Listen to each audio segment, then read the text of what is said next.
Hi everybody, I'm Jordan Rolfus from Beagle Rampant Productions, and tonight I have a bit of a channel update for you guys, as well as some very serious issues to discuss that will be affecting Beagle Rampant Productions and all of YouTube in general here.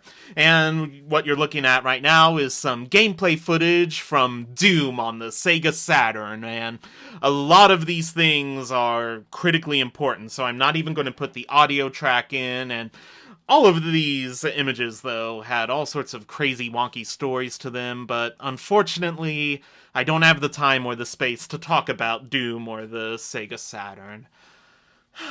I wish I could spend all night talking about Doom and the Saturn, but I have some pretty serious things to get out of the way. On the lighter end of things that I would like to discuss are the actual videos I'm going to be producing. So we'll be finishing 2019 out with some holiday videos. So for your Christmas, your Hanukkah, your Kwanzaa, I think Boda Day and Diwali have already happened by the time I'm actually uploading this, but hopefully, when you're celebrating your holiday, I'll at least have some sort of holiday content to go ahead and get you in the mood there. So that'll be what we finish 2019 with, and then starting in 2020, we'll be doing some Halloween content from our trips to Orlando for Disney World and Universal Orlando, and our trips over to Japan for Tokyo Disney Resort and Universal Studios Japan, and some of the fun things we did around in Shinjuku. All of that is also related to Halloween, so once the new year comes, we'll be jumping back a couple holidays here. That's just my time management, you know. But, something else that will be taking place in January are the new FTC regulations as it concerns COPPA, the Child Online Privacy Protection Act. The FTC is sort of the enforcing body for the Child Online Privacy Protection Act, which was passed in 1998 with the noble enough intent of keeping kids safe online. The most recent update from the FTC requires every content creator on YouTube, so not just YouTube as a generalized platform, but every single content creator, the over 20 million channels that are on YouTube, every single content creator has to mark whether or not their video is for kids or not for kids. Okay, sounds simple enough. No problem, right? Well, the thing is, if you mark your content as being for kids, made for kids is the actual term YouTube uses, if you mark your content as made for kids, your channel will no longer be eligible to receive targeted ads, which for many content creators, that could be a monetization reduction from around 50 to 90%. So people who make their living off of YouTube will be very seriously affected by that. The ability to comment on those videos will be locked out. This will strictly affect Beagle Rampant Productions on the Tokyo Disney Resort videos. I'll explain a little bit more about that in a little bit. And the ability to share the videos will have certain restrictions on them. Search engine optimization won't be as powerful, I guess. I'm not entirely certain how that works, but there are going to be restrictions on searching for made-for-kids videos. And effectively, marking a video, or marking your whole channel, you can do your whole channel as made-for-kids as well. This little tick mark is effectively pouring salt on a farmer's field. Nothing will grow, nothing can develop, and livelihoods are going to be seriously at stake with all of this. So, you may be thinking, okay, Jordan, so why don't we just go ahead, mark the channel at large, or the specific videos as not for kids? Well, if you are going to mark content as not for kids in an effort to sort of abuse the system or even I don't even think it's going to be as refined as you were deliberately intending to abuse the system. I don't even think they're going to look at a concept like mens rea, the wrongful state of mind, on this. If you mark your content as not for kids, but it is determined that it actually is for kids, the content creator is liable for a $40,000, possibly more, fine. So, and that is per video. So if there were 3 or 4 videos that were marked not made for kids, but it was determined, oh, this content actually is made for kids, they have to pay over $100,000. To me, this is most assuredly cruel and unusual punishment, but hey, what do I know about these things? And when I say determined, the person doing the determination is the YouTube AI. So that thing that is preventing you from getting your notifications, or the thing that's subscribing you to random channels, or unsubscribing you to the channels you do watch, that is going to be the major thing going around to determine, okay, this is made for kids, not made for kids. And there will also be some crusty old bureaucrat at the FTC who doesn't realize that grown adults maybe like to play video games or do toy unboxings or things of that nature. So they could potentially say, oh, this adult's unboxing a toy, obviously that's made for kids, slap them with the $40,000 fine. That's the sort of thing we're looking at. Now, I don't know even about this video, so this is Doom. It's an M-rated game. I think possibly the YouTube algorithm could think, oh, it's a video game, so it's made for kids, and an FTC bureaucrat may think that as well.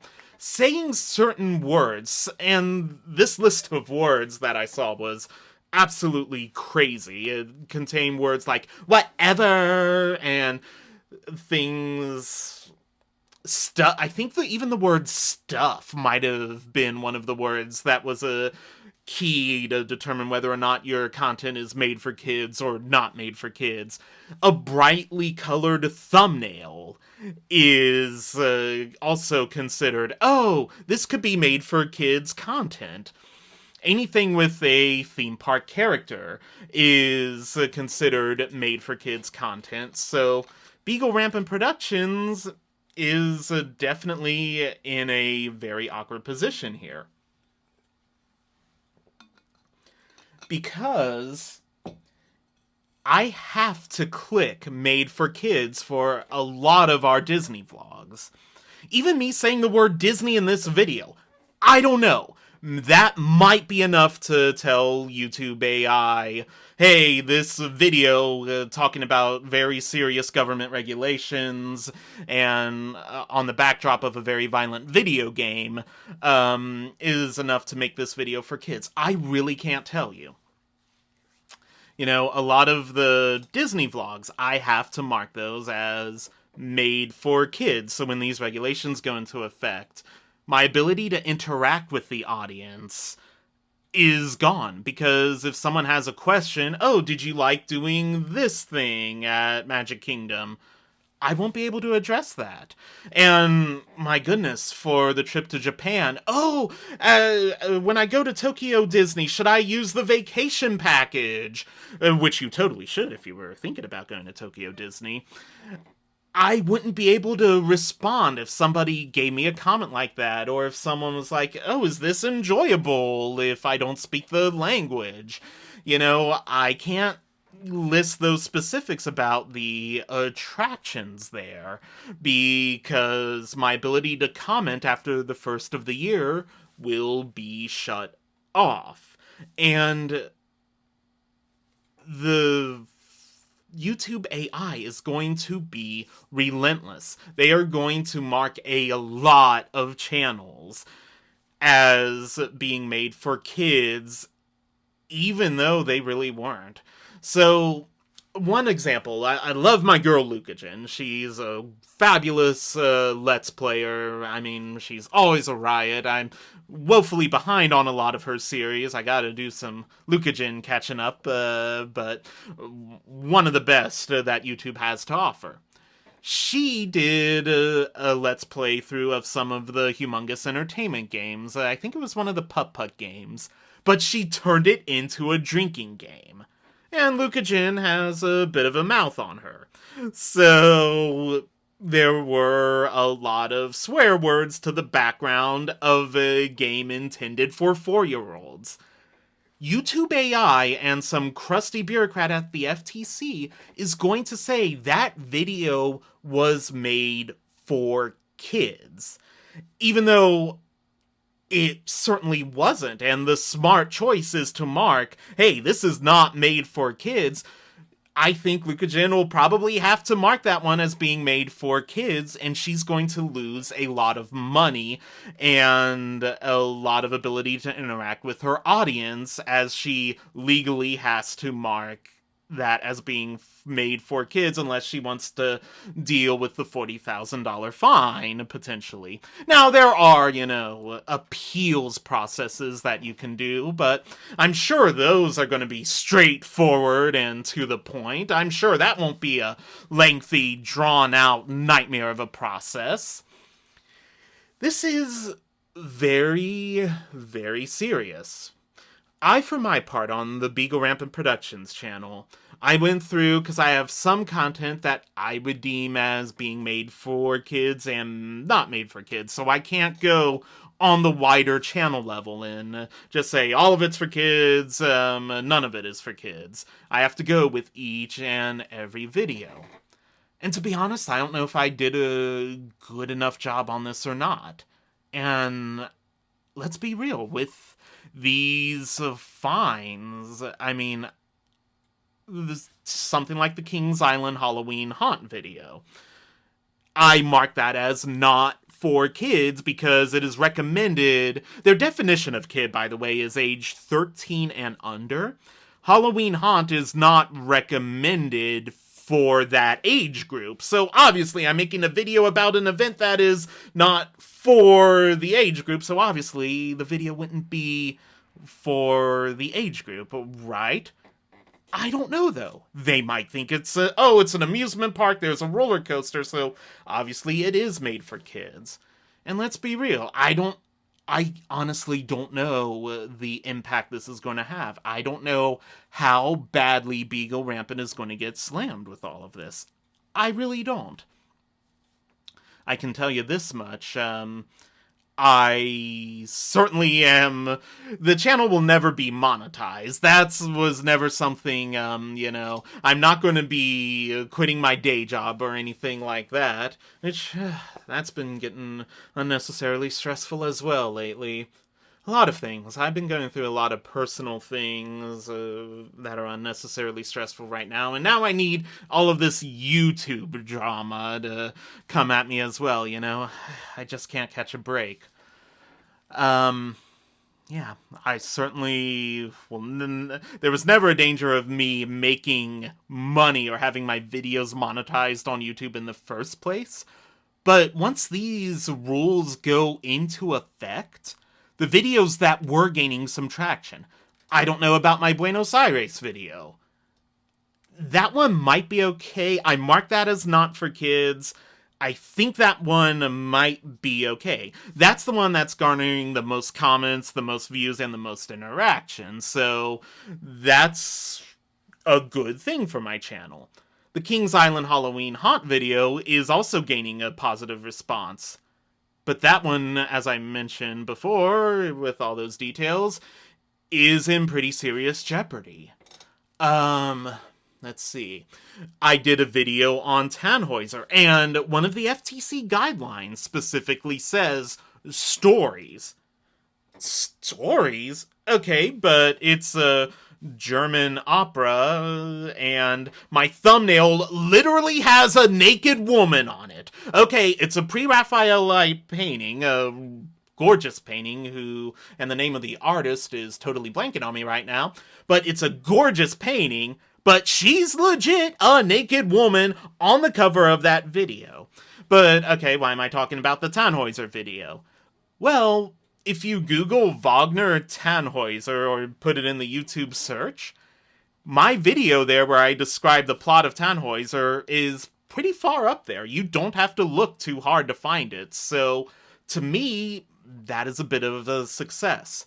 I don't know. The colors look bright, and it's technically a story, and it's educational.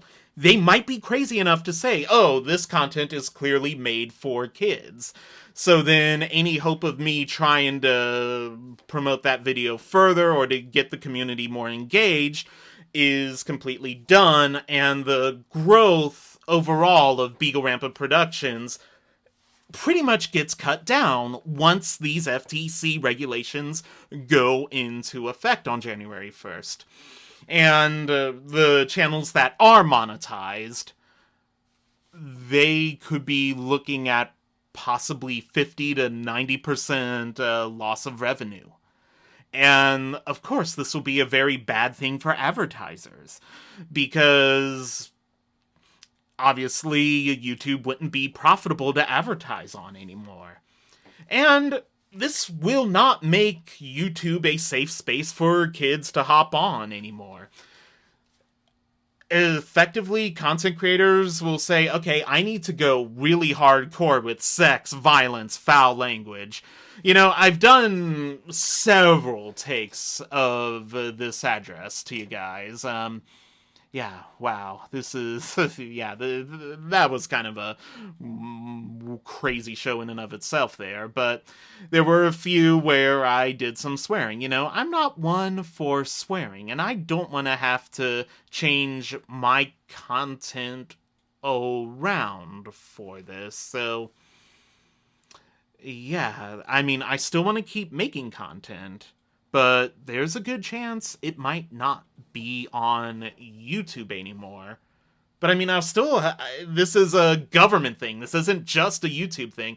Oh, and when I say government thing, let's not make this a partisan issue. Democrat or Republican, liberal, conservative, left or right, there are no good guys on this. There's plenty of dirt on the Democrat end, plenty of dirt on the Republican end on this. Both parties have tragically failed content creators on this. I just wanted to make that very, very clear. No one is really sticking up for you. However, as I say, no one is sticking up for you. We have a small chance of hope. The FTC has extended their period for comment on these regulations. I'll post a link to that in the description below.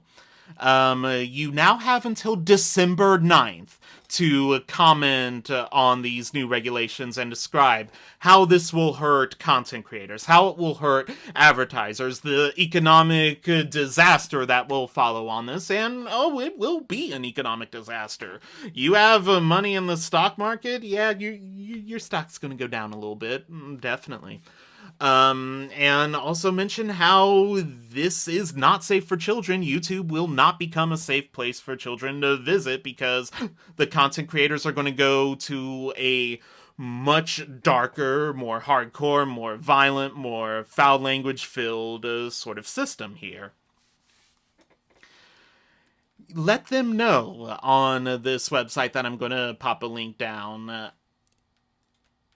And just let them know that this is going to have wide-reaching impacts. There are also several petitions on change.org. I signed maybe 4 or 5 of them. I'll post a link to the one that has the most signatures, the one that's gaining the most traction. One thing about the FTC website, when I left my comment, it said that the period for comment was October 25th, but they did extend that deadline till December 9th. So if you watch any YouTube at all, even if you watch just a couple of videos a week, if you are indeed a fan of Beagle Rampant Productions, or even if you're just like, I don't even know who this idiot Rolfus is, but I like other YouTubers, you need to leave a comment. You need to sign a petition. And I know, change.org, signing a petition on change.org is not a fun thing to do. Oh my gosh, it's actually an unmitigated nightmare because they will spam you to death afterwards. If you like watching YouTube, getting a spam email that you can click the unsubscribe button to is certainly a worthy price, because a lot of channels will potentially say, we can't risk it. I can't risk it here. So, I mean, I was telling you the future of Beagle Rampant Productions. We're gonna have Tokyo vlogs, and oh man, that'll be cool. But there is a big question mark. I should probably phrase it, we're gonna have Tokyo ... vlogs? That's probably a better way to phrase it in the coming year, because I don't know what the future of this channel is going to be looking like. This is a very serious matter. And for me, it's not a loss of revenue. I never made any revenue. For me, it's being worried about getting slapped with that fine. I can't do it. I don't have the money for that sort of fine. But I do have the best subscribers of any YouTuber in the world. And I do encourage you guys to go ahead and mobilize. You know I always beg, oh, like, comment, and that sort of thing, you know. I could care less about the future of this video. What I need from you guys, my loyal Beagle Pups, my wonderful subscribers, click those links and sign those petitions and leave your comments. Be civil to the FTC. Be civil, be intelligent, give it sort of that parliamentary feel, and explain clearly and concisely why you're concerned of the free speech infringement. I know the First Amendment says Congress shall make no law abridging the freedom of speech or the press, etc., etc. But COPPA was passed by Congress, and the FTC is the sort of regulating body. So, and while you're not controlling what can be said, you are certainly controlling how and on what platform it can be said. So you are regulating the platform. So that is definitely First Amendment questions. But let them know. My noble fans, the best fans of any YouTuber in the world, go ahead and click those links. Let your voices be heard. And, you know, some of you might be thinking, but Jordan, what if I do all of this, and what if I make my voice heard, and what if it's all for naught and these regulations still go into effect, nobody's mind is changed? Hey, at least you can look back and say, hey, when this FTC thing happened, I was there fighting. I'm going to sign off on this video and say that I myself was there fighting. I did my part to combat this. And I know the smartest and best fans of any YouTuber in the world will combat this as well. You know, I don't say that to, you know, kiss your guys' butt, you know. I made good friends on this platform, you know. It's such a great feeling when someone's like, oh, wow, I saw you here, or, hey, what are some theme park recommendations? Oh, you stayed at the beach club? Cool, I love that. You know, I don't want that to go away, you know? Like, and so many personal things. I've been a hot mess, actually, ever since coming back from Japan, you know, but, yeah, we can do some positive change, and if we don't pull off the positive change, at least we know we fought, you know. Sometimes when you see injustice, and even if you have to think about it, you've already half refused. Virgil says that to Dante in the Purgatorio, so go ahead and mobilize yourselves, Beagle Pups. You guys know you're the best. These are very serious issues, but we're fighters, and we can do some good things. God bless you all. I love you guys so much. We are the fighters, and we are going to we're going to make our voices heard. I expect great things from everyone watching this video, and I know I'm going to get them because you guys never disappoint.